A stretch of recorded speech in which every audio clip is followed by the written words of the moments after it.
안녕하십니까, 신의 한수 홍철기입니다. 문재인 정부에는 비서실장이 바뀌고 장관이 바뀌어도 바뀌지 않는 붙박이 수석이 있습니다. 바로 민정수석 조국입니다. 인사 참사가 벌어져도 국론 분열이 벌어져도 문재인 대통령의 신뢰는 끝이 없어 보입니다. 조국에게는 무언가 특별한 게 있는 건가요? 이창근 박사님 모시고 얘기 나눠보도록 하겠습니다. 안녕하십니까? 네, 안녕하십니까? 이렇게 수명이 질긴 민정수석도 잘 없을 것 같은데요. 네네. 도대체 조국 무슨 일이 있길래 이렇게 네. 길게 가고 있는 겁니까? 우리가 문재인 대통령이 집권 2년차 접어들어서 이렇게 얘기했지 않습니까? 나라다운 나라를 만드는데 쉼없이 달려왔다. 네. 그리고 조국 우리 민정수석도 동의하는 것 같아요. 수많은 국민들이 참 의문을 제기하고 동의하지 못하는데요. 그래서 왜 그럴까? 그 고민을 하다가 조국 수석이 2010년도에 진보 집권 플랜이라는 저서, 오연호가 묻고 조국이 답한다, 이런 책을 낸 적이 있습니다. 그래서 그 책을 한번 우리가 살펴봐야 되겠다, 이런 생각을 했는데요. 그 책을 살펴보므로 인해서 과연 조국 민정수석이 문재인 대통령은 그렇게 신뢰를 하지만 과연 어떠한 모순이 있는지 우리 국민들이 정확히 알아야 되겠다는 그런 생각에서 오늘 한번 짚어보고자 합니다. 그 책 네. 저희가 자료를 좀 준비했거든요. 사진을 보면서 한번 얘기를 하시죠. 네네. 네, 저 책이 맞습니다. 진보 집권 플랜, 2010년도에 나온 책입니다. 저기에서 조국 수석은 먼저 자유우파, 보수우파 세력을 향해서 이렇게 얘기했습니다. 권력 유지 행사에만 올인하고 있다. 완장차고 설친다. 이렇게 얘기를 했거든요. 자, 지금 현재 문재인 정부를 한번 보자고, 이겁니다. 자유우파, 보수우파를 그렇게 공격했는데 문재인 정부, 우리 조국 수석도 페이스북에 메인 사진이 권력기관 개혁입니다. 그 관련으로 이렇게 메인 사진을 장식하고 있고요. 네. 그런데 권력기관 개혁이라는 탈을 쓰고 있지만 어떻습니까? 실체를 들여다보면 권력기관을 장악하겠다, 그리고 사유하겠다, 그런 어떤 업무가 있지 않습니까? 그래서 검경수사권 조정, 그리고 공수처 설치, 그리고 국정개혁, 이런 거 들고 나왔지 않습니까? 그리고 지금은 또 뭡니까? 적폐수사로 계속 2년 동안 끌어왔다는 거죠. 그래서 행정부와 사법부를 장악하고 그것도 모자라서 지금 국회가 이렇게 비정상화 사태를 몰고 온 선거법 개혁, 패스트 트랙이죠. 그 부분을 통해서 이제 입법까지 장악하겠다고 하지 않습니까? 3부를 다 자기네 손아귀에 두겠다, 뭐 이런 얘기라고 볼 수 있네요. 그런데 지금 최근에 검찰총장 인사위원회가 네. 검찰총장 후보를 추천하면서 두 갈래로 우리가 볼 수 있어요. 한 축은 적폐 수사를 계속하겠다는 축, 또 다른 축은 검경 수사권 조정과 같은 그러한 권력기관 장악의 임무를 완수하겠다는 그 두 가지 축으로 후보를 추리지 않았습니까? 네. 그러면은 조국 수석이 당시 2010년도에 권력 유지를 위해서 권력 유지 행사에만 올인하겠다, 그러한 말이 과연 본인들한테는 해당되지 않는지 반문하지 않을 수가 없다는 것이죠. 두 번째는 조국 수석이 또 이런 얘기를 했습니다. 자유우파, 보수우파 세력을 보고 이렇게 얘기를 했어요. 우린 임기 동안 우리 편끼리 마음대로 할 수 있어, 이렇게 지적을 했단 말이죠. 그거야말로 지금 현재 문재인 정부, 집권 여당 어떻습니까? 그야말로 자기네 마음대로 다 그렇습니다. 하고 싶은 거 다 하고 있죠. 그렇죠. 대표적인 게 경제정책이죠. 그렇게 바꿔라 실패다, 이렇게 자인해라, 그리고 궤도를 수정해라, 그렇게 주장해도 어떻습니까? 우린 고집대로 갈 거야. 고집 수준을 넘어서서요, 그냥 스스로 너무 합리화를 너무 열심히 하는 그런 모습입니다. 그렇습니다. 그래서 소득주도 성장 절대 포기 안 하겠다, 끊임없이 얘기하고 있지 않습니까? 네. 그리고 4강 의견 어떻습니까? 지금 현재도 문재인 대통령은 순방 중이지 않습니까? 네. 그런데 순방 중에도 청와대에서 홍보수석이 나와서 대통령의 관련 내용을 백브리핑하면서 역시나 남북 회담, 한미 정상회담 이전에 남북 정상회담이 있을 수 있다, 이런 식으로 지금 현재 외교도 북한 중심의 외교, 4강 외교가 다 실패했다고 하는데 북한 중심의 외교를 펴고 있지 않습니까? 외교라기보다는 그냥 진짜 북한만 바라보고 있는 거죠. 그렇습니다. 어떻게 보면은 대한민국 헌법상에서는 북한은 외국이 아니지 않습니까? 그렇습니다. 그런데 모든 역량을 그냥 북한에만 집중하고 네. 뭐 미국이라든지 뭐 중국이라든지 러시아라든지 일본이라든지 산적한 문제들에 대해서는 그냥 북한으로 퉁치는 그런 모습이 보여지고 있는 건 그렇죠. 사실입니다. 그 경제와 외교만 보더라도 얼마나 자기들끼리 아무리 주위에서 얘기를 해도 우리는 우리 길을 갈 것이다. 우리대로 할 것이다. 우리 마음대로 할 거야. 이거 아니겠습니까? 네.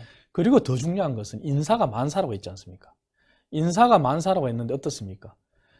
지금 문재인 정부 인사를 보면은 회전문 인사, 네. 코드 인사, 네. 친문 인사로 요약되지 않습니까? 맞습니다. 대표적으로 조조 라인, 인사 참사, 인사 실패를 가지고 그렇게 조조 라인 이제는 개편해라 하지만 끄떡없이 조국 수석은 버티고 인사 수석은 마지못해 이제 바꿨는데 어떤 사람이 들어왔습니까? 부산 동지가 들어왔다 이런 평가를 받지 않습니까? 더 센 사람이 들어온 그렇죠. 거죠. 그리고 정책의 실패에 책임을 져야 될 정책실장이 지금은 어디 갔습니까? 주중대사를 하고 있지 않습니까? 사실 주중대사는 문재인 측근들이 이렇게 돌아가면서 하는 걸로 지금 굳어지고 그렇습니다. 있는 거 아니겠습니까? 그러니까- 노영민은 지금 비서실장으로 와 그렇습니다. 있고 예. 정책실장은 중국의 대사로 갔고 그렇기에 4강 외교가 정말 전문성이 있는 사람이 가야 되는데 그렇게 비전문가들이 가다 보니 실패하는 게 자명한 일이 아니겠습니까?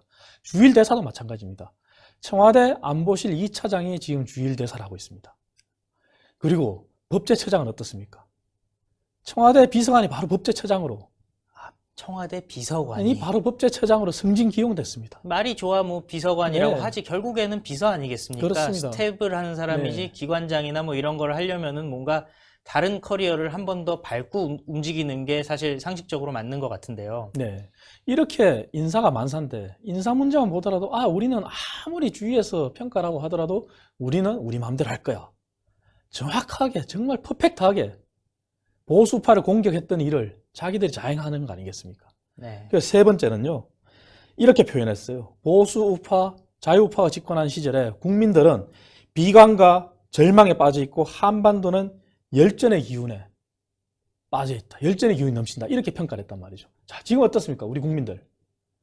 나라다운 나라를 만들겠다고 했는데 국민들은 살기가 더 힘들어졌어요. 너무 힘들죠. 더 고통받고 있고 문재인 정부의 소득주도 성장에 의해서 결국은 자영업자 죽이기, 저소득층 죽이기, 기업 죽이기가 자명하게 벌어지고 있지 않습니까? 그리고 맞습니다. 어떻습니까? 국민들은 이제 하다 못해서 이제 분노와 좌절과 실망과 그 잠재된 그 감정을 어떻게 표현할 줄을 모르고 있지 않습니까?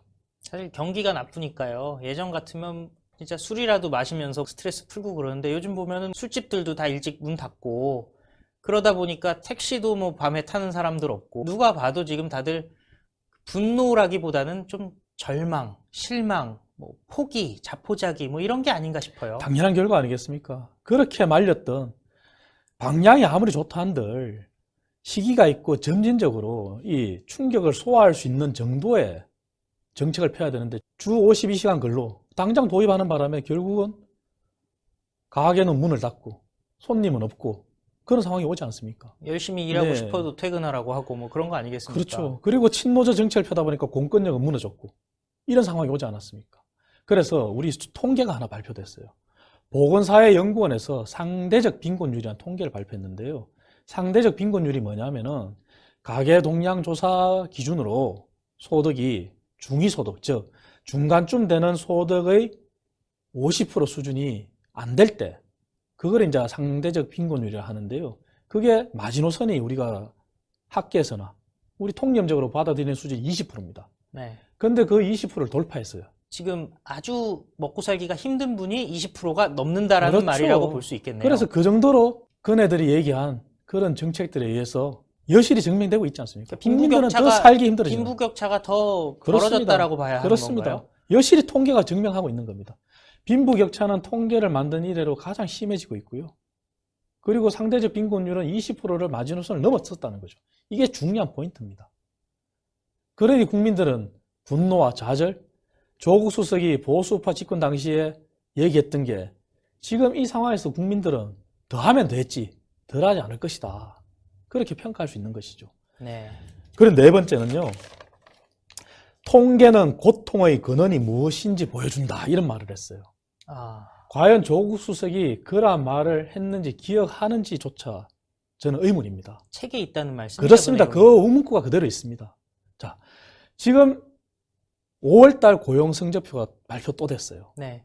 여전히 고용성적표는 제조, 우리 경제 허리인 제조 40대 마이너스를 기록하고 있어요. 저도 뭐 40대인데 네. 정말 주위를 둘러봐도요. 허리 펴고 살 수 있는 사람들이 없는 것 같습니다. 당연하죠. 그리고 실업률은 5개월째 4%대를 접어들었고요. 체감 실업률은 1년 전보다 0.6%가 더 높아졌어요. 네. 그런데 이미 경제성장률은 1, 4분기 마이너스 0.4%를 기록했고, 노무라 정권은 경제성장률이 1.8% 전망하고 있고 2%도 안 되는 성장률. 설비 투자, 건설 투자 줄줄이 마이너스. 이제는 무역 수지, 예, 경상 수지마저도 이제 수출도 9.4% 오늘 줄었다고 또 통계 나왔더라고요. 적자로 돌아서고 이런 상황이지 않습니까? 자, 그런데 과연 통계가 과연 조국 수석이 과거에 얘기했던 그런 말들 과연 귀에 담고 있는지 묻지 않을 수 없다는 거죠. 자기네들 나름대로 통계청장 자기네 마음에 드는 사람 사실 앉혀놓은 상태지 않습니까? 그렇습니다. 그 통계에 대해서는 자기네들이 토를 달 수가 없을 것 같은데요. 그렇게 했는데도 불구하고 통계가 경제 성적표가 안 좋다는 거 여실히 보여주니 자, 고통의 권은 정말 알았으면 하는 생각입니다. 그리고 김상조 우리 공정위원장은요. 지금 현재 문재인 정부의 경제 성적표를 비제로로 평가를 했어요. 뭐 나쁘지 않다라고 지금 생각을 그렇습니다. 하는 거죠. 그래서 위기라고 하는 현실인식에 동의 못한다 그랬어요. 그렇다고 양심은 있어서 A라고는 얘기를 또 못하는 거 아니겠습니까? 근데 거기에서 우리가 중요한 걸 발견해야 된다. 왜 비제로를 했느냐. 네. 우리 대학에서 이런 게 있지 않습니까? A 그레이드가 있고 B 그레이드가 있고 C 그레이드 있고 D 그레이드가 있지 않습니까? 자, 네. C학점, C 플러스나 C 제로나 C 마이너나 D 플러스나 D 제로나 D 마이너가 학생이 받았어요. 네. 자, 내가 공부를 못한 게 이제 정책 실패로 비유를 하자 이거죠. 예. 공부를 내가 안 해서 C 그레이드나 D 그레이드를 받았어요. 네. 근데 내가 다시 정신을 차렸어요. 네. 그건 정책 궤도를 수정하겠다는 거죠. 네. 그러니까 우리 학생이 열심히 공부해서 다시 재수강을 해서 내가 A 그레이드, B 그레이드 올라갈 거야. 그런 자격이 주어지는 게 C학점, D학점에서만 주어져요. 네. 수정이 가능하다는 거죠. 네. 근데 B학점, A학점은 물론 재수강할 필요가 없는데 B학점 받은 학생들은 재수강을 할 수 있는 권리가 없어진다는 거죠. 주어지지 않는 거예요. 학교마다 조금 다르기는 한데 네, 무슨 통상적인 말씀인지 통상적으로 한 그렇습니다. B 정도 되면 굳이 누가 그렇습니다. 재수강을 안 받죠. 그렇죠. 그러니까 김상조 위원장이 얘기한 비제로라 하는 거는 우리는 궤도 수정할 필요 없다는 얘기랑 마찬가지라는 거죠. 이 정도면 우리가 그냥 네. 끝까지 가겠다. 그렇죠. 누가 뭐라고 해도 네. 우리 갈 길 가겠다. 네. 그거죠. 그러니까 비제로와 평가했지. 아니고서 어떻게 이게 통계가 고통의 근원을 여실히 증명해주고 있는데 조국 수석 말대로 어떻게 스스로 비제로라고 매기면서도 위기라는 인식엔 동의 못한다. 이렇게 얘기할 수 있냐 이거죠. 청와대 일자리 수석도 낙관적이다. 문재인 대통령도 경제 펀더멘탈이 튼튼하다. 근실하다. 이런 평가를 한다는 거죠. 그리고 집권 여당에서도 여전히 희망적이다. 이런 얘기를 한다는 거죠. 사실 거짓말들 하고 있는 게요. 뭐 작년에 보면 뭐 다음 분기엔 좋아진다, 다음 분기엔 좋아진다, 내년에 좋아진다 계속 얘기하지 않았습니까? 계속 했죠. 했는데 그 나아질 기미를 보이지 못하는 게 정책 기조를 안 바꾸는데 이 정책이 잘못되고 이 정책이 정말 수정돼야 될 정책인데 이걸 유지하면서 어떻게 성적표가 좋아지겠냐 이거죠. 그러니 기업들도 앞에서는 투자를 하겠다 하겠죠. 투자를 했을 때는 인풋 대비 아웃풋이 나와야지 투자를 하는 거 아니겠습니까? 네. 근데 아웃풋이 안 나오는데 기업이 어떻게 투자를 하겠습니까? 다섯 번째, 조국 수석이 법과 제도의 중요성을 알아야 한다고 했어요. 법학 교수니까 뭐 그런 말 네. 충분히 할 수는 자, 있겠죠. 보수우파 세력 보고 자유우파 세력 보고 법과 제도의 중요성을 알아라 이렇게 했단 말이죠. 자, 지금 어떻습니까? 관건 선거가 판을 치고 있지 않습니까? 네.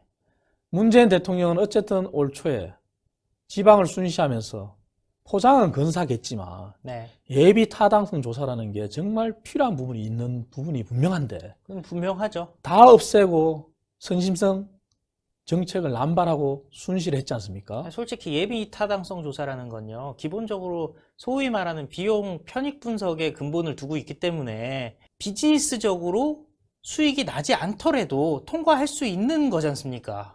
그렇죠. 그래서 우리가 예비 타당성 조사를 할 때 경제성 평가를 하면서 경제성 평가가 설사 비용 대비 아웃풋이 산출이 1이 안 나오더라도 정책적 분석을 해서 그거를 보완해서 이렇게 통과하는 경우도 있습니다. 근데 어쨌든 그렇다 하더라도 예비 타당성 조사라는 거는 일정 규모 이상이면은 해야 되는 게 당연한 겁니다. 그래서 제가 말씀드린 네. 거예요. 정말 최소한의 네. 기준이지, 우리가 보통 왜 사업한다고 했을 때, 투자할 때 이렇게 회계 계산해봐가지고, 네. 이게 남을까 안 남을까 보다도 훨씬 쉬운 거지 않습니까? 그렇습니다. 생각해보면. 근데 그 자체를 절차를 다 없애겠다?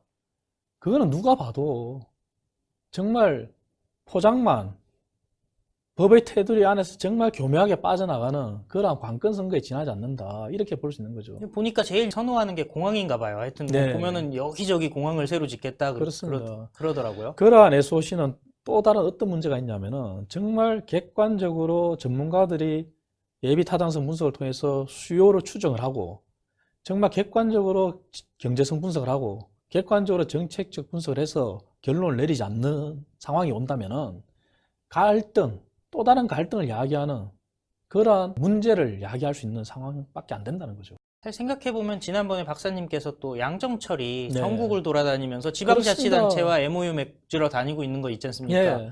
그것도 결국에는 관건 선거라고 볼 수 있는 관건 거 아닌가요? 선거고 그거는 정말 연구원의 임직원들, 연구원들이 준공무원, 저 공무원 의제를 받는 그분들이 자칫 잘못하면 선거법 위반에 휩싸일 소지를 스스로 만들고 있는 거죠. 그것도 정말 문제지만 더 큰 관건 선거가 또 하나 발견됐습니다. 뭐냐면은 전국의 통장 이장들이 있지 않습니까? 아, 통장 이장분들은 뭐냐면은 정말 마을에 소규모 단위에 정말 필요한 풀뿌리 지도자입니다. 네. 마을에 정말 어르신이 어디가 아프시고 또 이 어르신은 혼자 사시는데 뭐가 필요하고 이런 거를 다 깨고 있는 분들이에요. 네. 작년 지방선거 때 결국 민주당 바람이 불어서 수도권은 말할 것도 없고 전국이 어쨌든 민주당 바람이 불어서 지방정부도 장악했지 않습니까? 네. 그래서 통장 이장들이 싹 교체가 됐을 겁니다. 네. 아마 그러한 통장 이장 수당을 내년도에 20만 원에서 30만 원 올리겠다 그래요. 아, 그런데 노무현 정부 당시에 2004년도도 총선이 있었던 해예요. 총선을 앞두고 그때도 10만 원에서 20만 원으로 올린 적이 있어요. 그때도 10만 원 올렸네요. 그렇습니다. 이거야말로 정말 법과 제도의 중요성을 알아야 한다고 우리 자유우파 세력한테 그렇게 충고 아닌 충고를 던진 조국 수석께 정말 과연 굳이 내년도에 이렇게 의구심을 가지고 국민들의 의아해야 하고 이렇게 여야의 국회 정상화에 발목을 잡고 논란을 일으키는 이러한 일을 해야 되는지 과연 그런 걸 묻고 싶습니다. 이미 너무 많이 봐서요. 네. 사실 기대도 안 됩니다. 그래서 오늘 이렇게 정말 5가지 정도 시간이 한계가 있어서 5가지 정도만 얘기해도 그들이 자유우파에 던진 이 메시지가 과연 그들한테 부메랑으로 돌아오고 있는 이 상황이지 않습니까? 그래서 우리 국민들, 시청자분들께서는 정말 정확하게 이 집권 여당 세력의 이런 말도 안 되는 정책들, 그들이 과거에 어떤 얘기를 했고 어떻게 우리 보수우파와 자유우파를 공격했는지 정확하게 보시고 현재의 상황과 매치해서 현명한 판단을 해야 된다고 생각합니다. 오늘 말씀 잘 들었습니다. 네. 감사합니다. 감사합니다. 정말 내로남불 정부, 문재인 정부, 그 가운데는 철밥통 조국이 있었네요. 정권 교체만이 해법입니다. 오전 11시 1일 뉴스 시청 부탁드리고요. 구독, 추천, 공유 많이 해주십시오. 감사합니다.